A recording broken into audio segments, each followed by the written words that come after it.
Chapter 8. The Fugitive and the Auror. The moment Leo's feet left the windowsill, the world dissolved into a terrifying blur of motion.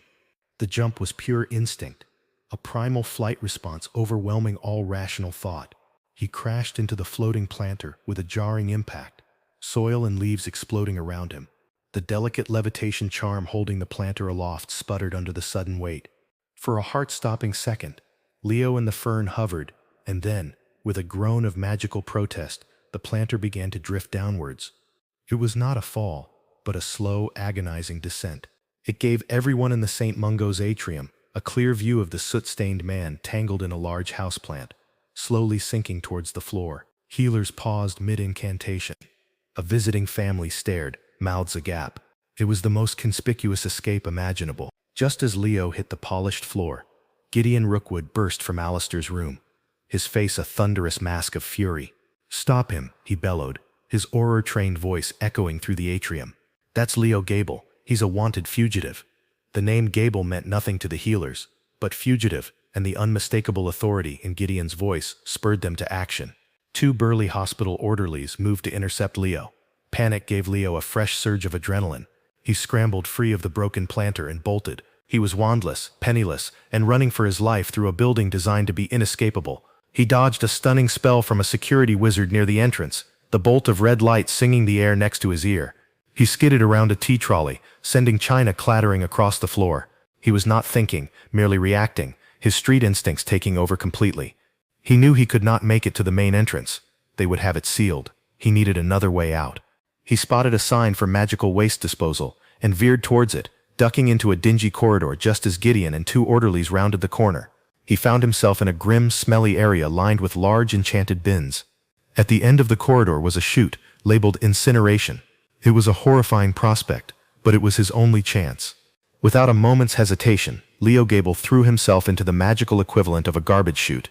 He was plunged into a dizzying, spiraling darkness, tumbling through a tube slick with potion residue and other, unidentifiable magical effluvia. He landed with a splash in a large subterranean chamber filled with a foul-smelling liquid. He had bypassed the incinerator, landing instead in a magical sewage conduit. It was disgusting, but it was freedom. He waded through the muck, found a service ladder, and emerged, dripping and reeking, into a dark, forgotten alley several blocks away from St. Mungo's. He was out, he was alive, and he had never been more alone. Back in the quiet hospital room, Gideon Rookwood did not join the chase. He had let his anger get the better of him for a moment, but now, a cold professional dread settled over him. He knew his junior Aurors would be swarming the area, and Gable would not get far. The more pressing matter was the man in the bed, the man who was both his family and his prime suspect. He turned to face his brother-in-law. Alistair looked impossibly frail against the stark white pillows.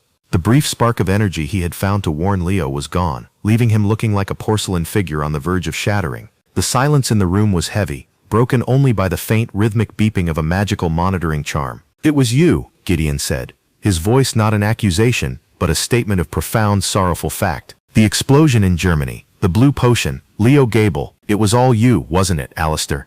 Alistair did not have the strength to deny it. He simply met Gideon's gaze, his own eyes filled with a weary resignation. He gave a slow, almost imperceptible nod.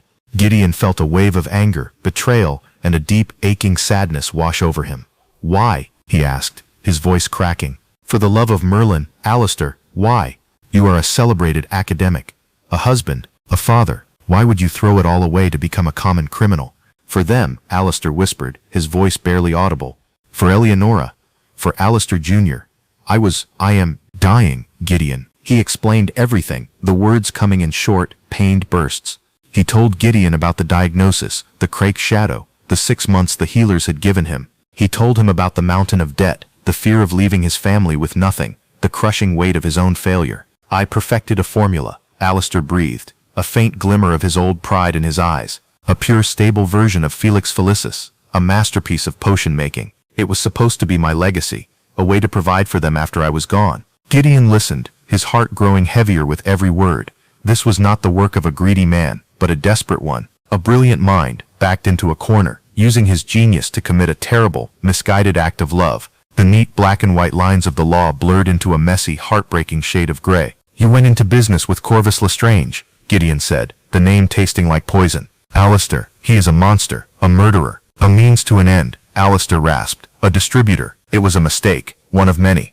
Gideon sank into the chair by the bedside, the starched red of his aura robes looking garish in the solemn, quiet room. He looked at the man he had known for 20 years, the man who had debated history with him over dinner, the man who was his sister's entire world, and he saw a tragic hero from one of Alistair's own history books, a good man undone by a fatal flaw. "What do I tell her, Alistair?" Gideon asked, his voice thick with emotion. "What do I tell Eleonora?" "Tell her what I say. Tell her I sold a collection of rare books," Alistair whispered, his eyes beginning to close. "Tell her the money is clean. It is in a vault under her name. The key is in my desk. Tell her I am sorry." Alistair Finch, the brilliant alchemist and reluctant criminal, drifted into unconsciousness, leaving his brother-in-law alone with the terrible, devastating truth. Gideon Rookwood, senior auror and sworn defender of the law, was now the keeper of a secret that would protect his family but compromise everything he stood for. He was caught in the very trap Alistair had built. A cage made of love, lies, and the consequences of a single desperate choice. For Leo, the world had shrunk to the size of a single grimy alley. The stench from the magical sewage was overpowering, clinging to him like a second skin. He was cold, wet, and utterly alone. His escape had been a success only in the strictest sense of the word. He was not in a cell, but he was trapped nonetheless.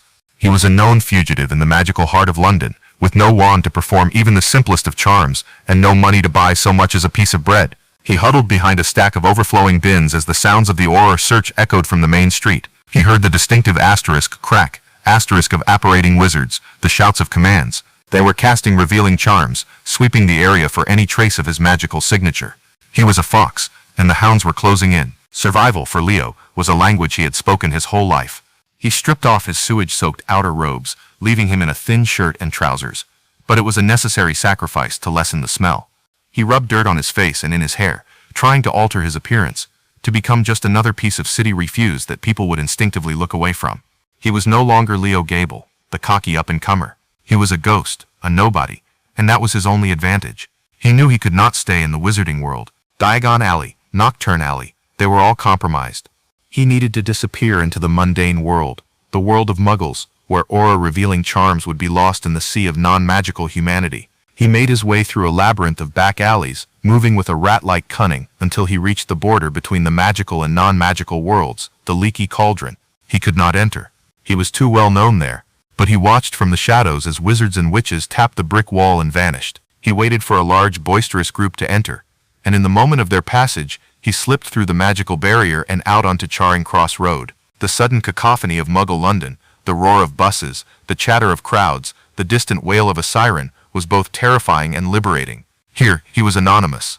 Here, he was just another face in the crowd. But his relief was short-lived. He was still being hunted, not just by the Ministry, but by a far more dangerous predator. He knew Corvus Lestrange would not take the loss of his supply, and the massive magical explosion that had advertised its existence to the world lightly. Corvus would want answers, and then he would want revenge. Leo's life expectancy was now measured in hours. Gideon Rookwood, meanwhile, faced a task more daunting than any manhunt.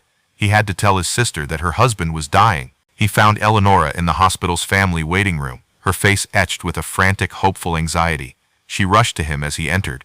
"Gideon, thank goodness you're here. They told me he collapsed. Is he all right? The healers won't tell me anything specific." Gideon's heart broke for her. He led her to a pair of chairs in a quiet corner, his mind scrambling to construct the gentle, protective lie Alistair had requested. The truth was a luxury none of them could afford. "Ellie," he began, his voice heavy. "Alistair, he's very ill. The disease he has, it's in its final stages. The healers have done all they can. They're making him comfortable." The hope in Eleonora's eyes died, replaced by a dawning, horrified understanding. "No," she whispered. "No, he can't be. He was getting better. We had that lucky win, the inheritance. He said our money troubles were over. He wanted to make sure you were taken care of," Gideon said, the lie tasting like ash in his mouth. "He told me he sold his rare book collection to a private buyer, a significant sum. He said the key to a new Gringotts vault is in his desk. It's all for you and Alistair Jr." Eleonora broke down, her sobs echoing the utter devastation of her world collapsing. Gideon held her, offering what little comfort he could. He was a pillar of strength for his sister, but inside, his own world was in turmoil. He was now an accessory after the fact to one of the largest illegal potion operations in history. He was harboring a fugitive secret, lying to his own family, and compromising the very laws he had sworn to uphold. As he held his weeping sister, a junior Auror approached him, holding out a small grimy object in a containment bag. "We lost him, sir," the Auror reported quietly. "Gable just vanished near Charing Cross Road. But we found this near the sewage conduit exit. It's a wand. Looks like he dropped it in the escape." Gideon looked at the wand. It was Leo Gable's. The fugitive was now wandless, a stray dog in the vast, indifferent city of London. He would be easy prey for Corvus Lestrange. But Gideon also knew that the wand contained a record of the last spells it had cast. It was evidence. It was the first solid piece of a puzzle that could, if he chose to pursue it, unravel Alistair's entire secret legacy. He had a choice. He could hand the wand over to the forensics department, follow the letter of the law, and let the truth come out, destroying his sister's future and his family's name, or he could make this one piece of evidence disappear. He looked at his sister's grief-stricken face, and the choice became agonizingly clear. He was no longer just an Auror, he was a protector, and his duty to his family was about to go to war with his duty to the law.